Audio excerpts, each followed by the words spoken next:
علی بھائی، شادی سے پہلے لڑکا لڑکی کا آپس میں ملنا یا سوشل میڈیا کے تھرو یا ڈائریکٹ ملنا، کیا یہ صحیح ہے یا غلط ہے؟ رشتہ ہونے کے بعد یا رشتہ ہونے سے پہلے؟ دونوں بتا رہے ہیں۔ رشتہ ہونے سے پہلے تو لڑکی لڑکے کا ملنا کوئی نہیں بنتا، ظاہر ہے وہ تو غیر محرم ہے۔ رشتہ ہو جائے، اور رشتے سے مراد منگنی نہیں بلکہ نکاح، جی، تو وہ یعنی علیحدگی میں تو نہیں مل سکتے، ہاں ماں باپ کی موجودگی میں مل سکتے ہیں۔ اچھا، اب یہاں پر جو رشتہ نہیں ہوا اور یہ آپس میں جو ہمارے معاشرے میں ہے بہت زیادہ یہ ریشو ملنے کی، اس میں کردار کس کا ہے؟ غلطی کس کی ہے؟ والدین منع نہیں کرتے یا بچے کچھ زیادہ حد سے آگے نکلتے؟ دیکھیں، جو بچے نماز ہی نہیں پڑھ رہے، جن کے ماں باپ نماز ہی نہیں پڑھ رہے، وہ اگر یہ کام کر رہے ہیں تو ان کو کرنے تھے، وہ تو بڑا جرم کر رہے ہیں۔ ظاہر ہے جس نے خدا کو سیریس ہی نہیں لیا، اس طرح کے چھوٹے جرائم اگر ہو جاتے ہیں تو یہ تو کوئی ایسی بڑی بات نہیں ہے۔ ٹھیک ہو، اللہ ہدایت دے ایسے لوگوں کو۔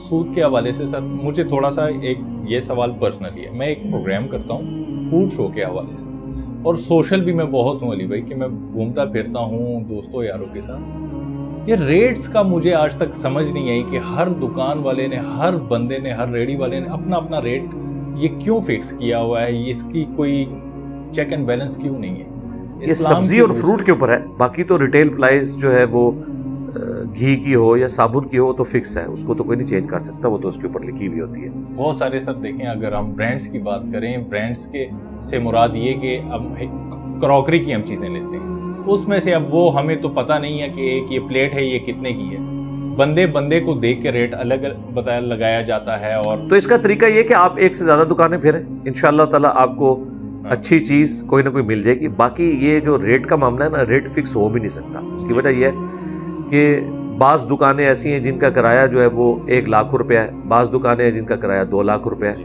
انہوں نے ایئر کنڈیشن بھی لگایا ہوا ہے، بعض دکانیں جو ہیں وہ مین مارکیٹ سے دور ہیں۔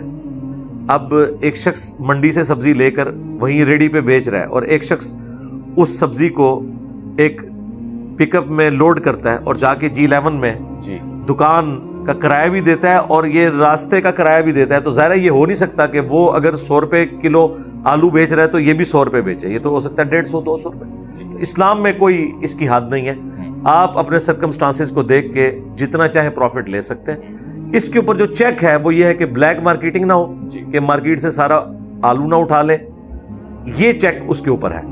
تو آپ اگر 1000 روپے کلو آلو بیچیں گے اور ایک بندہ آپ کے ساتھ 200 روپے بیچ رہا ہے تو آپ سے تو لے گا ہی نہیں، خود بخود یہ اس کے اوپر چیک لگ جائے۔ ٹھیک ہو گیا۔ پاکستان میں سوشل میڈیا کا کردار، ہم اوور آل گلوبلی بات نہیں کرتے، پاکستان میں آپ کو کیا لگتا ہے کہ مثبت یوز ہو رہا ہے اس کا، پازیٹیو یا نیگیٹو زیادہ ہو رہا ہے؟ نیگیٹو پوری دنیا میں زیادہ ہو رہا ہے جی۔ نیگیٹو ہونے کا قطعاً یہ مقصد نہیں ہے کہ ہم اس کو بین کر دیں۔ ناک پہ اگر مکھی بیٹھے تو ناک کو تو نہیں کاٹنا چاہیے، مکھی اڑانی چاہیے، اس کے آگے بند باندھا نہیں جا سکتا۔ اب تو ہمارا روزگار، ہماری تعلیم، سب کچھ سوشل میڈیا کے ساتھ وابستہ ہے، تو رولز اور ریگولیشنز کو سخت کرنا چاہیے۔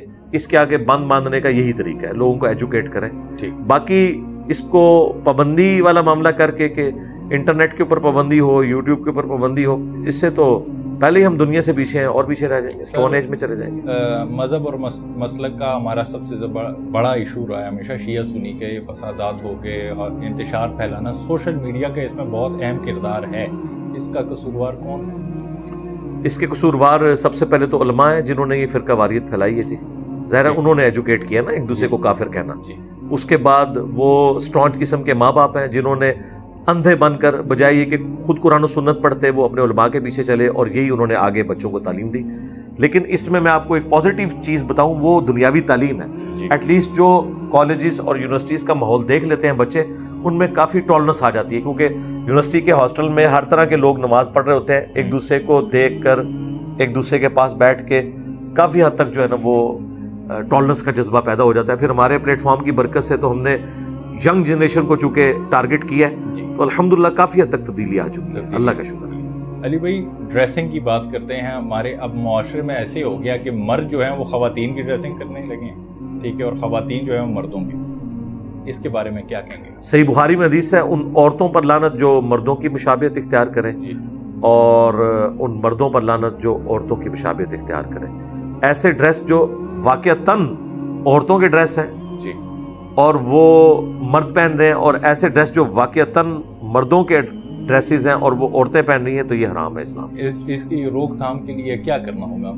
ترغیب دلانی ہے. گورنمنٹ کا تو یہ کام نہیں ہے کہ وہ زبردستی گن پوائنٹ پہ کروائے, ٹھیک ہے. ترغیب دلائیں بس. جہاں تک علی بھائی میں نے پڑھا ہے یا مجھے پتا ہے کہ اسلام میں اگر ایک عورت کا ایک بال بھی دیکھ لے غیر مرد تو 70,000 گناہ ملتے ہیں. تو ہمارے کس کو, عورت کو یا مرد کو؟ مرد کو. اچھا, آپ کیا کہتے ہیں؟ نہیں یہ ابھی جذباتی بات ہے. تو یہ جو ہر شخص اپنے اعمال کا جواب دہ خود ہی ہے جی, سیدھی سی بات. نہیں تو اب جو ہمارے معاشرے میں ہے, اسلام میں تو پردے کا حکم دیا گیا, لیکن جو ہم دیکھ رہے ہیں, میں نے پہلے بھی عرض کیا کہ جو معاشرہ نماز نہیں پڑھتا, جو معاشرہ اللہ کو سیریس نہیں لے رہا, وہ اگر بے پردہ گھوم رہا ہے تو یہ تو چھوٹا مسئلہ ہے. اس سے بڑا مسئلہ ہے, جب تک خدا کا تعارف نہیں ہوگا ان کی اصلاح نہیں ہوگی کبھی بھی.